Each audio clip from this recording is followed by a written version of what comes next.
Assalamualaikum warahmatullahi wabarakatuh. Apa kabar sahabat MBS Media semua? Semoga kita semua selalu dalam lindungan Allah Subhanahu wa Ta'ala. Amin ya robbal alamin. Sebelum tonton video ini jangan lupa tekan tombol subscribe, lalu like, share and komen video ini.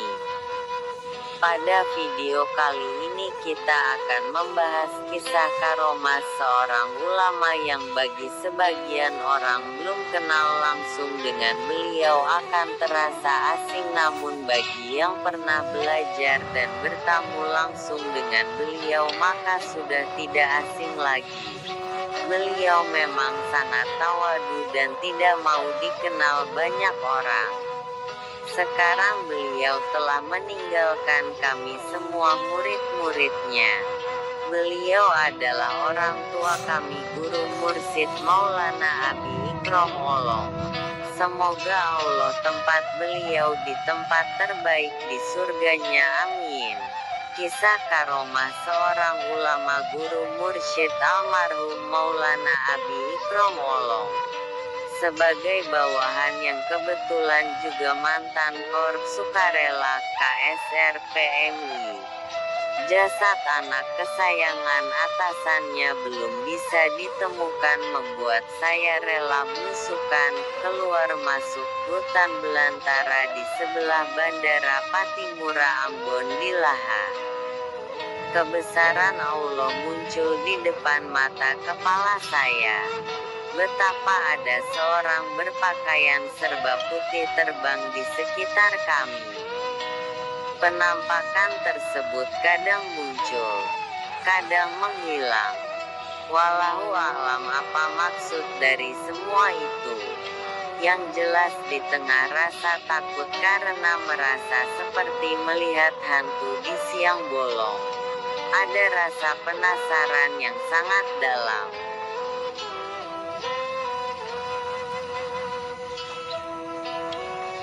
Tahun 1992 ketika saya benar-benar seorang diri berada di Ambon, Maluku, tiba-tiba hadir sosok aneh, luar biasa dan menakjubkan. Kecelakaan pesawat Mandala Airline yang merenggut nyawa Roni, salah seorang putra Bapak Jayadi Fajar Jauhari Kawil Pos Siambuina, waktu itu menjadi asbab pertemuan kami. Sebagai bawahan yang kebetulan juga mantan Korps Sukarela KSR PMI, jasad anak kesayangan atasannya belum bisa ditemukan membuat saya rela belusukan keluar masuk hutan belantara di sebelah Bandara Patimura Ambon di Laha. Kebesaran Allah muncul di depan mata kepala saya. Betapa ada seorang berpakaian serba putih terbang di sekitar kami. Penampakan tersebut kadang muncul, kadang menghilang. Wallahu a'lam apa maksud dari semua itu.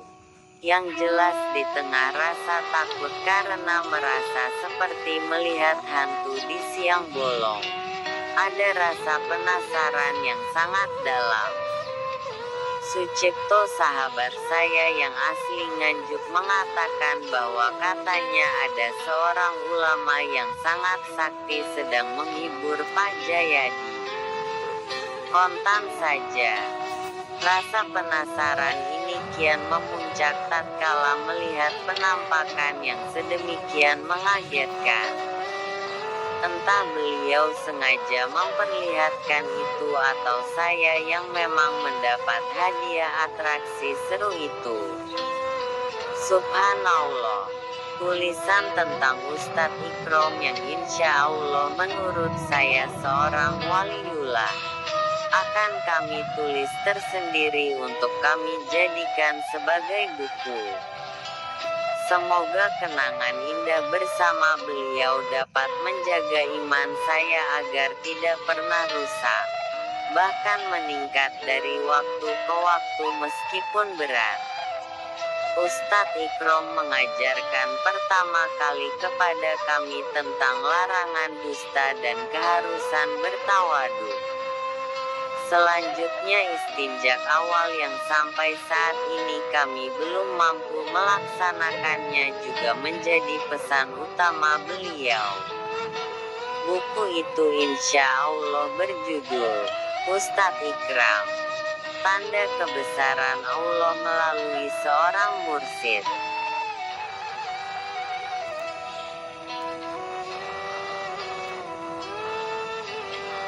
Mau tahu istinjak awal?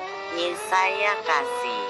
Ada 4. Yaitu 1. Bersihkan mulut dari kata-kata kotor, dusta, ghibah dan sejenisnya. 2. Bersihkan perut dari makanan haram dan subhat atau meragukan. 3. Bersihkan hati dari niat-niat yang akan menimbulkan dosa. 4. Bersihkan seluruh tubuh dari gejala-gejala perbuatan dosa. Kalau pembaca mampu, saya jamin langsung menjadi waliullah. Swear, lowongan menjadi waliullah masih ada kok. Yang sudah habiskan lowongan menjadi nabi. Karena Rasulullah SAW adalah khatamul anbiya'i wal mursalin, penutup para nabi dan rasul. Ketika tahun pertama kami bersama, beliau hanya berkenan makan dari uang saya, Pak Heri Hadi Rahayu Nur, di Wilpos Amboina, dan Pak Nur Said atasan langsung saya. Semuanya berada di Ambon. Bahkan makanan Pak Jayadi yang kepala wilayah pos tidak pernah disentuh, tanpa pernah mau menjelaskan. Nampaknya beliau waktu itu hanya mempercayai bahwa uang kami tadi yang menurut beliau halal. Wallahu a'lam. Sedangkan Pak Jayadi mungkin karena pejabat yang biasanya memiliki dana non-budgeter dianggap oleh beliau sebagai uang subhat. Itu hanya analisis saya saja. Benarnya saya tidak tahu. Hehehe. Ustadz Ikrom sangat jarang, bahkan belum pernah kami lihat berangkat, apalagi sedang mandi. Tetapi anehnya, beliau senantiasa menebarkan bau harum yang sulit dijelaskan dengan kata-kata. Bahkan karena kekhasan bau beliau, kami murid-muridnya kerap merasa yakin akan kehadiran beliau ketika kami sedang sendirian. Dan kalau sudah begitu kemudian kami berucap salam. Walau alam benar atau tidak saya. Tetapi kenyataannya beliau pernah marah besar kepada saya. Ketika ada seorang pengemis di pasar datang minta uang 1.000 kepada saya, dan tidak saya beri. Tahu dari mana beliau? Dan ketika kami konfirmasi perihal kedatangan beliau ke tempat saya yang bercirikan harum mewangi itu, beliau membenarkannya.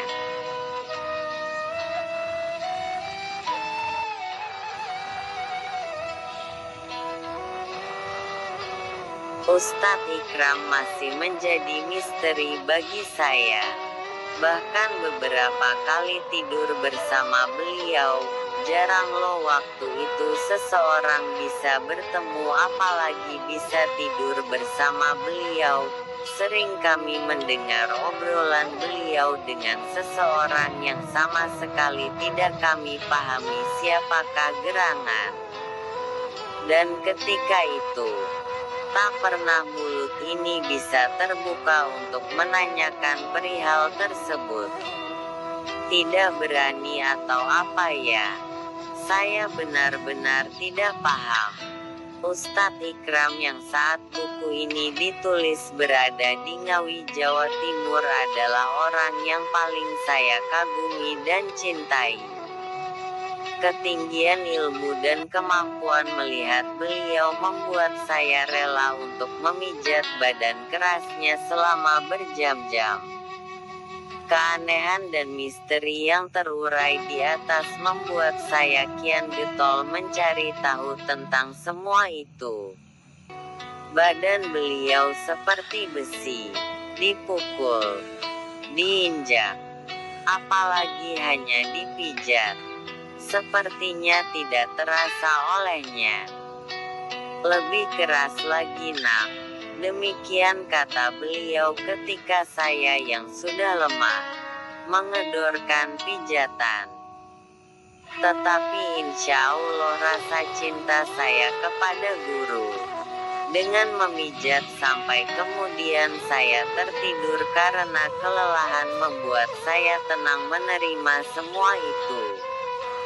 Bila sudah begini saya terus ingat dengan salah satu dari 6 syarat menuntut ilmu menurut kitab Ta'limul Muta'alim. Syarat menuntut ilmu adalah memiliki dan mencintai guru. Maka ikhlaslah saya melakukannya karena Allah untuk memperoleh ilmu. Dan kepada guru yang lain pun saya harus mencintai beliau lebih dari sekedar cinta pada diri sendiri. Ustadz Ikram banyak bergaul dengan makhluk yang saya tidak paham.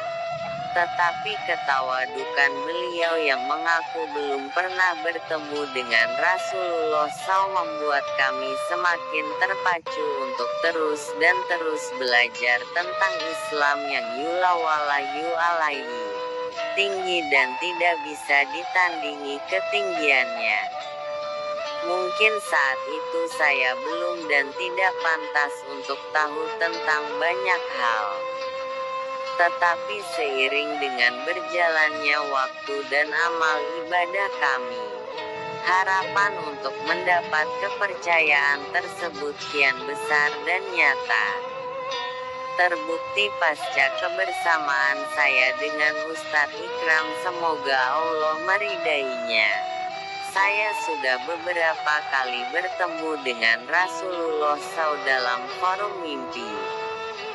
Bagaimana cara bertemu Rasulullah tersaji pula di buku ini pada bab bonus. Dalam hati saya berkata, Ustadz Ikram adalah seorang waliullah. Semoga iman dan takwa saya akan terus terjaga sampai ajal menjemput saya. Amin. Demikian kisah ini. Semoga